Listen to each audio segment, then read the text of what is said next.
देखो मेरे भाई, जब भी आप एग्जाम देने जाओ तो ऐसे सवालों को जरूर करके जाएं, इस टाइप के सवालों को जरूर प्रैक्टिस करके जाएं, ठीक है।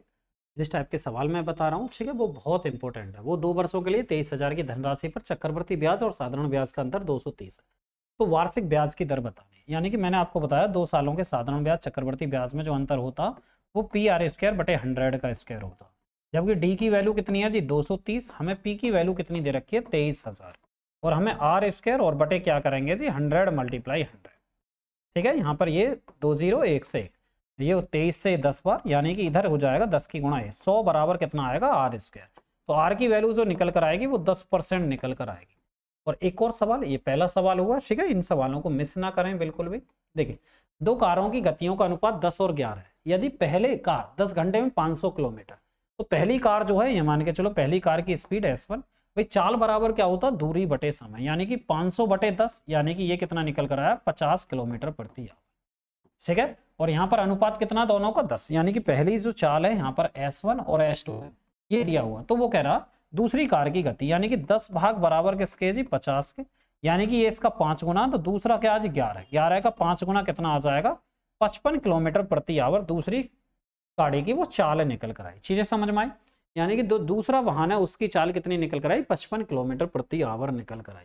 एक और तीसरा सवाल, चीजें समझिए। 460 लीटर मिश्रण में 11:12 के अनुपात में दूध और पानी है, यानी है जी दूध और पानी, मिल्क और वाटर की बात चल रही है।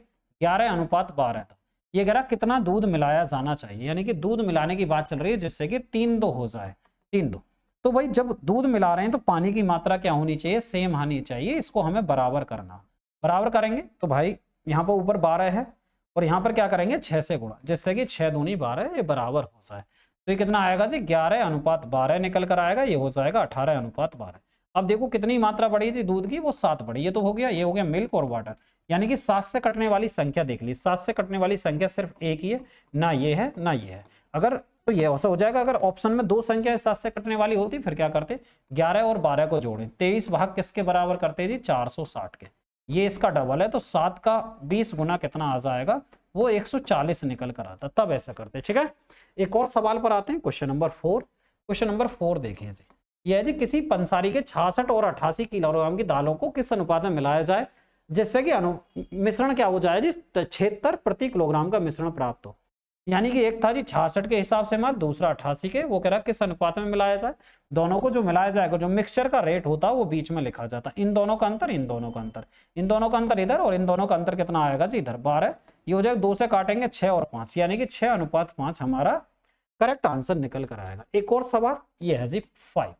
श्रीमान सिंह ने परिवार का मासिक बचत और व्यय 3/8 है, परिवार की आय दे रखी है 27,500, तो उस महीने में बचत कितनी होगी।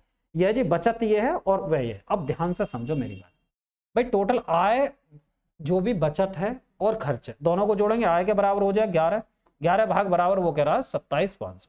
अगर हम करेंगे 11 दूनी 22, 11 पंजे 55, यानी कि 2500। वो कह रहा है कि क्या बताना, बचत बताना, बचत कौन सा, ये 3 भाग की वैल्यू कितनी आएगी 25 की जब गुणा करेंगे, यानी कि 7500। 7500 क्या निकल कर आया जी, वो हमारी बचत निकल कर आई, ठीक है। ये सवाल है मेरे भाई, आप इन सवालों को, इस टाइप के सवालों को मिस करके ना जाएं, इस टाइप के सवालों को जरूर पढ़काएं। हो सकता है कि आपको इसी टाइप का एक सवाल एग्जाम में जरूर मिले। और ऐसी वीडियो जानने के लिए हमारे चैनल द बुद्धा क्लासेस को सब्सक्राइब करें। जय हिंद।